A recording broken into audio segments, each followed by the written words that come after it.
Este balbino que me dá sol non é como o do libro, te pesa máis.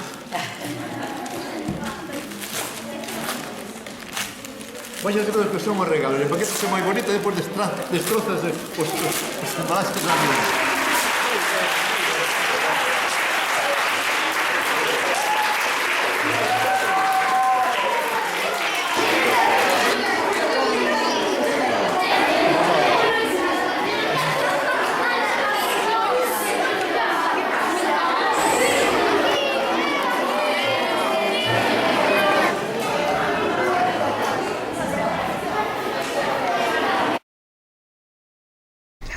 Hola, bos días. Somos un grupo de alumnos e alumnas de quinto e sexto. Por favor, poderíamos facerlle unhas preguntas? Sí, con moito gusto.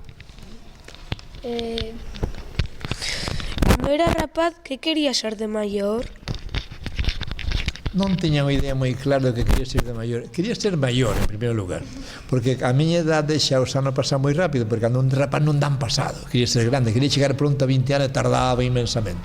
Pero, sí, eu gustábame escribir, gustaban moitas cousas, cheguei hasta a pensar en ser aviador, mira ti, todas esas cousas, pero realmente o que un penso o proxeite, aí de imaginación boa moito, non é igual que o que, ou ás veces sí, que o que realmente é ao longo da vida. Vostede residiu en Argentina e en Cuba. Cal dos dous países marcou máis a súa vida? Marcounos seguramente máis Cuba porque estive máis anos. En Argentina estive en 12 anos, en Cuba estive en 31. Pero realmente marcaron os dous. A etapa argentina foi moi rica para min porque foi a etapa de formación. Ali estudio, ali adquiro unha madurez cultural, aí descubro a Galicia, traballo por Galicia, creo unha serie de institucións, unha editorial, participo nun congreso de migración, creo unha asociación juvenil galega. Foi importante, foron moi importantes os dous países, moi importantes. Cal foi o motivo da súa migración a Argentina? O motivo? Da súa migración a Argentina. O motivo daquela emigraba moita xente. Eu non teria realmente por motivos económicos, nese momento non teria por que emigrar. Eu traballaba xa con 16 anos, hasta os 20, que me fun de contable nun aserradeiro, e ganaba un bo salario, ganaba máis que o que ganaba un mestre. Vale que, se alguén estivera neso era casi un privilexiado. Sin embargo, eu quería seguir estudando, e ali non podía. Meus pais tampouco podían pagarme estudo na cidade. Averiguei se podía conseguir traballo en Santiago, en Coruña, en Madrid, que sei, en Ourense, a través de amigos, e nada, porque nese caso traballaría polo día e estudiaría pola noite, porque na aldea non había esa forma, o centro para estudar nin de día nin de noite, máis alá da escola primaria. De maneira que emigro para estudar. Efectivamente, logrei, no? Vou a Buenos Aires e ali traballo polo día, pola noite, estudo primeiro técnicas comerciais, que non me interesaba moito, pero algo había que continuar do que estudio que fixera antes, e logo estudio música, 3 anos nun conservatorio, aprendo a tocar acordeón, pero logo o máis importante é que estudio periodismo, fa a carreira completa de periodismo, que é o que se aproxima máis a miña vocación, que era de escribir as letras. Vindo en Cuba e Argentina, como se lle ocorreu escribir en galego? Escribir en galego sempre.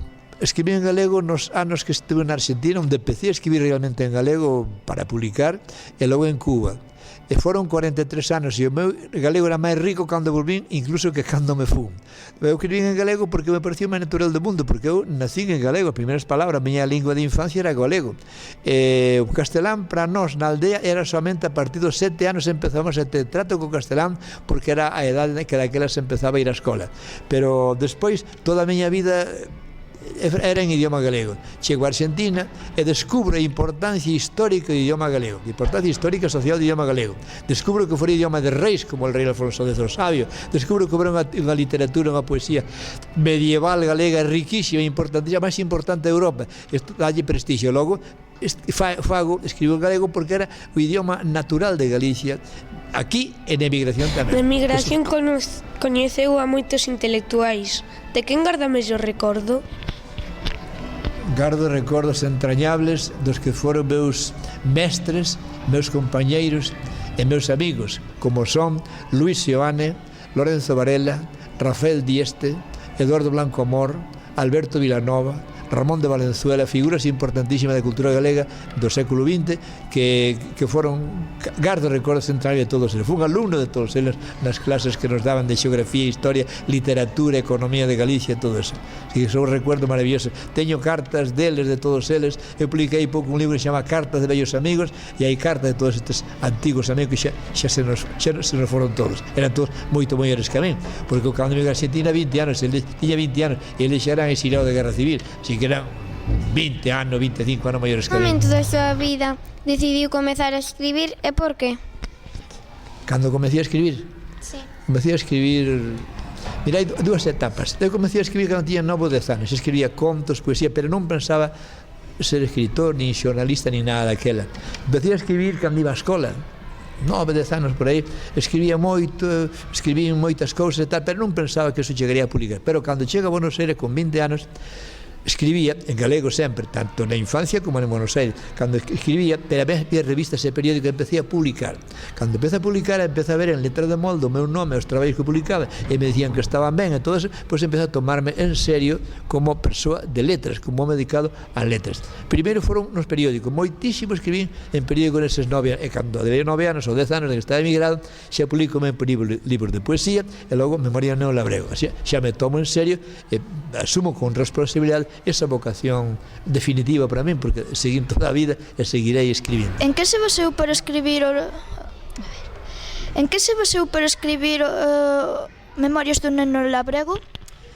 Para escribir Memorias dun neno labrego, basicamente na miña propia experiencia. Eu fui un balbino tamén, non cousas que lle pasaron ao albino, non fuxen da casa, non lle tiré unha pedra outro rapaz, pero despois todos os traballos que hai, toda a paisaxe que hai, toda a vida natural, a vida social que aparece aí, o sea, é persoal, viví eu.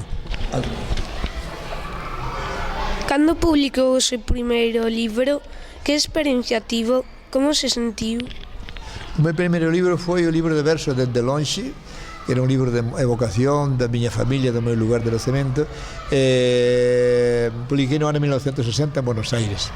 E meses despois publiquei, foi o meu primeiro libro en prosa, Memoria do Neno Labrego, tamén en Buenos Aires, na mesma editorial, Follas Tua Novas. vida en América, custoulle moito difundir o libro galego ali? Gustoume moito, fíxeno como se fora un deber. Difundir o libro galego en toda América, onde había moitos galegos. O libro galego difundímolo entre os galegos e os non galegos, entre os propios e os alleos. Foi moi importante eso, porque descubriu, para moitos latinoamericanos, tamén norteamericanos e de canadienses, descubriu Galicia, un país que tiña unha cultura de seu, un idioma de seu, unha literatura moi rica, e do cal non sabían nada. A partir desta divulgación e a partir das traduccións que se fixeran a outros idiomas, a literatura galega foi máis coñecida, e Galicia foi máis coñecida tamén. Que sentiu cando foi investido doctor honoris causa pola Universidade da Coruña? Pois sentí unha gran satisfacción, sentí un recoñecemento tal vez desmedido para min, sentí moito sentido de xenerosidade na Universidade da Coruña e nos amigos que promoveron este doctorado. Era moi importante para min, e sigue sendo, e sinto-me moi vencillada a Coruña e a Universidade da Coruña dende entón. Subí no 98 e de entón síntome moi achegado a Coruña, os profesores desas universidades e a Universidade mesmo, e a cidade de Coruña tamén. Que lle parece mellor o sistema escolar que hai agora ou de cando vostede era neno? Inmensamente maior o que hai agora. Podrá ter defectos, podrá ser mellorable, pero o sistema escolar que había na miña época era pobrísimo. Primeiro, había moitas cousas que non se podían facer, porque había, claro, o franquismo, había unha represión, moitas cousas que non se podían enseñar, que non estaban nos libros, e iso era xa unha mancadura. E logo, era un colexio moi pobre en canto aos temas, en canto ao tratamento dos temas, en canto as cousas, moitísimo mellor o que hai agora, que digo, pode ser mellorado, sempre hai que perfeccionar máis, pero non ten punto de comparación aquel colexio que de hoxe. Díanos, para animarnos a ler e a escribir, que lle diría a alguén que quixese ser escritor? Bueno, primeiro, animarse a ler e escribir, sí. Hai un gran argentino que decía que sempre está inclinado a pensar ben da persona que lee. Ler. O que lee pode ser que termine escribindo tamén, pero sobre todo ler. Ler non é solamente ler un libro de texto. Ler o libro da escola a veces incluso é un castigo, non castigo, pero é incómodo. Non, ler novela, ler poesía, ler o placer de ler. Hai que sentir o placer de ler. Así que lede moito, o que consiste. Ora, xa os que teñen que escribir, pois tamén lles aconsello ler ler vos autores, e ler ben, non solamente ler moito, senón ler ben. O que lle gusta escribir conto, por exemplo, é de ler libros de contos e ademais lelos estudiando. Por que o escritor escribeu isto? Por que puxo antes aquilo e isto agora? Como fixo? Descubrí os trucos ao escritor. Pero ler para todos. E o que escribe con máis agudeza aínda, con máis preocupación e con máis análise do que está lendo. Ao retornar de América despois de tantos anos, atopou unha Galiza distinta a que deixara, e tamén actual. Que destacaría? Moi distinta, naturalmente. Aunque eu estive en América, pero vía aquí con frecuencia, estaba ben o día. Además, tiña moita correspondencia, recibía prensa, recibía discos, tiña información moi o día. Eu fun o franquismo, posfranquismo, todo fun seguindo moi de cerca, e logo xa empecé a viaxar aquí e conocía. Con todo, había moitas cousas que tuve que aprender radicado que xa aquí a partir de 1992.